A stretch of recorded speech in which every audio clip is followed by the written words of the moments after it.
Today I'm here to join all of you to talk about Modi at 20, the book which was released.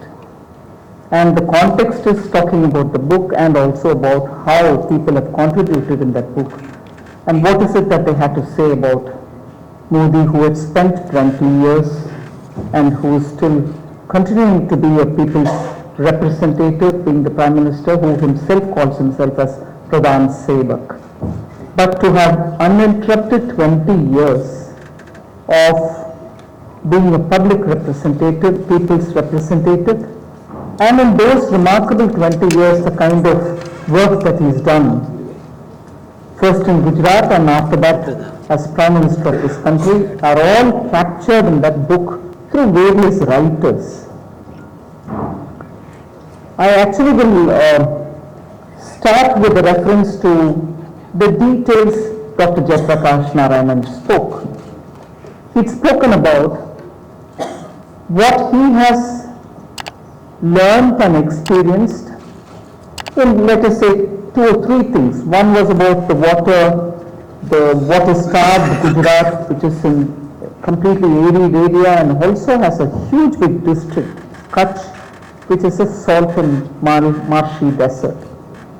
He spoke about how that water-starved Gujarat, because of good planning, became sort of self-sufficient. And the Narmada Andolan, Narmada Abhiyan and so on. Then he also referred to how in days when there were power shortages all over the country, which was nothing new for all of us, with very detailed planning, Gujarat became, what he didn't say, but I'll add, a power surplus state. And at that time, for a state in India to say, I'm power surplus, I have surplus power, I'm willing to send the power to the neighboring states if at least for that I get the connection to the grid. So he had that kind of a build my state in such a way that it can help India grow, because if one state grows, it adds to the growth of the country. And therefore today when we talk about PM quoting Vishwaguru and saying India with this kind of a talented population, with this kind of a commitment to growing, and with this kind of an uninterrupted good majority given by the people forming the government, it is possible that India can lead global growth as well. So we keep saying not just Vishwaguru, but we are the engine of growth.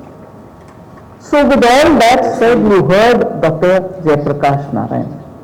The book has very many such people who have closely worked with the former Chief Minister of Gujarat and now the Prime Minister, and looked at him in a very perceptive kind of way to understand how these 20 years have made him that kind of a Prime Minister, understanding the ground reality, being connected to the people of India. So each one has given their own experience.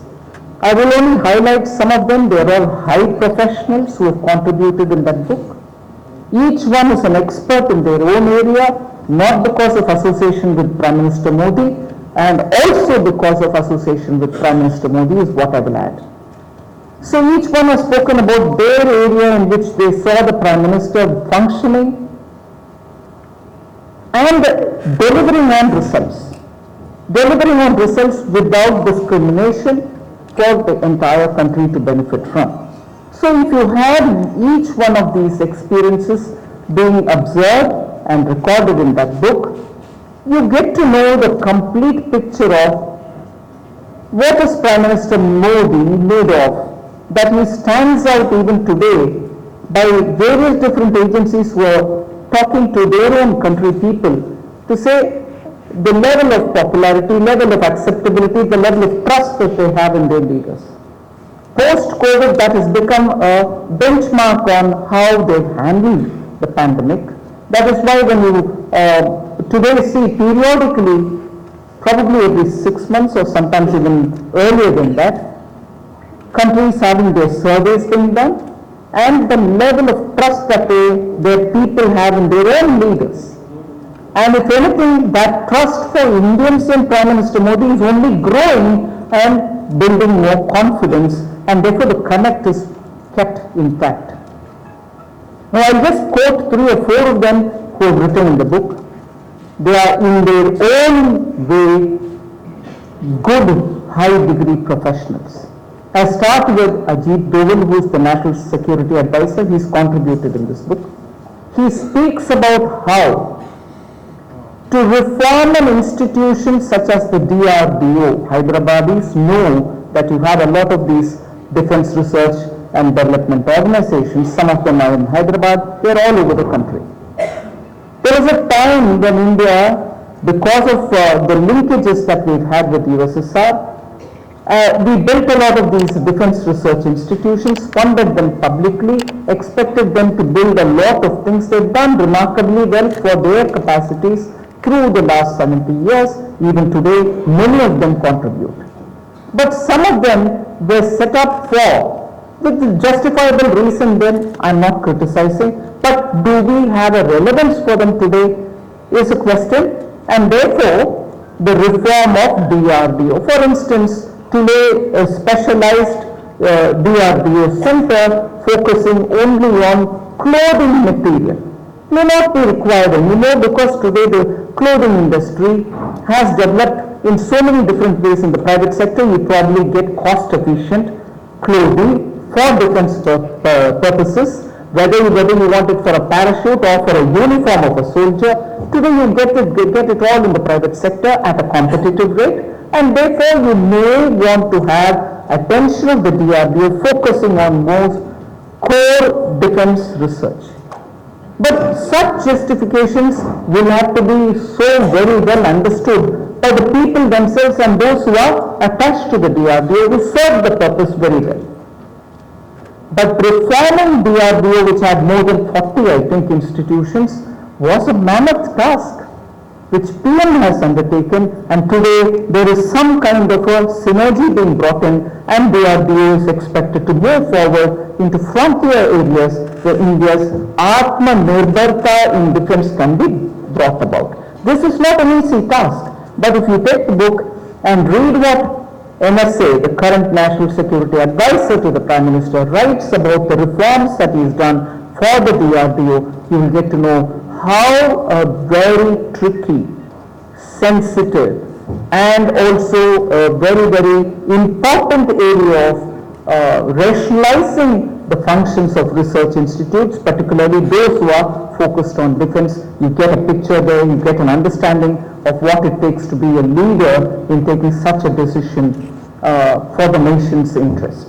Now, if that was on defense, I quickly move over to talk about how India's image all over the world as somebody, as a country which responds in its own way but builds confidence among the Committee of Nations.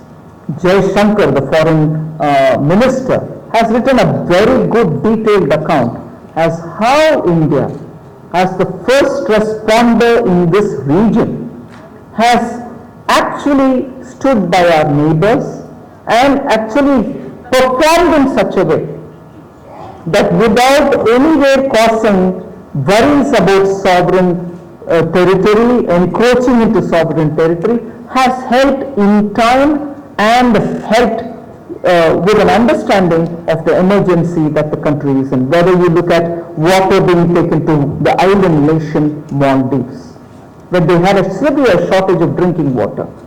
Then when you had India being the first country responding to Nepal when there was an earthquake. When India responded to Indonesia when there was a tsunami, that was in 2018. Then you had India responding to Yemen, where you had to, first of all, war torn. There was a lot of worry. People were evacuated from there in time, and in that it wasn't just Indians, but anyone who had to get out of there, they were all brought out and then sent to their respective countries. So India as a first responder, understanding, and even in Bangladesh where they had a problem once, we had Operation Maitri, I think, which went to help in the Rohingya crisis at that time in Bangladesh. So we extended help. So India's image as a country which stands by the national interest, but at the same time taking care of the neighborhood, the immediate neighborhood, which is now just not so constricted to immediately our land border countries, but also those who are in the Indian Ocean region. So Jaishankar can give you that account, who has been a career diplomat. You see what emphasis is placed on the way in which it has been handled. And of course, I don't need to talk about the way in which our students were brought back from Ukraine. And at that time, ministers had to go there and be sure that these students can come back with safety. There has never been a moment of delay in handling such crisis under Prime Minister Modi. So Jaishankar, as a career diplomat, has written that, and it's all in great detail in the book. Then I move over to talking about COVID, the pandemic, where a doctor of eminence, and all of you are familiar with the face, familiar with the name, because you would have also seen him being invited for television debates, Dr. Shetty. He writes about very clearly how the COVID pandemic was handled by us. And of course, the recent report which has come out, which talks about India handling the crisis. I think it's a World Bank report, which says how India has successfully handled in taking timely decisions, whether it is getting PPE kits or whether it is making sure there are enough testing labs in this country, where we had only 2 testing labs for viral diseases. We suddenly increased the number to more than 2,000. All that was possible because you knew where to take the decision, at what level decisions will have to be taken and so on. So Dr. Shetty gets into the detail of COVID management. It's all this is in the book. You heard a person who has not written the book talk about Prime Minister Modi, Dr. Jayaprakash Narayan. There are others who have written in the book about each one of these experiences. So if you had Dr. Shetty talking about health, you had Ashok Gulati writing about how, and this is very important, agriculture in a state like Gujarat, which is what is starved, during the 13 years, or short of 13 years, when Prime Minister Modi as Chief Minister was in Gujarat, agriculture growth in that state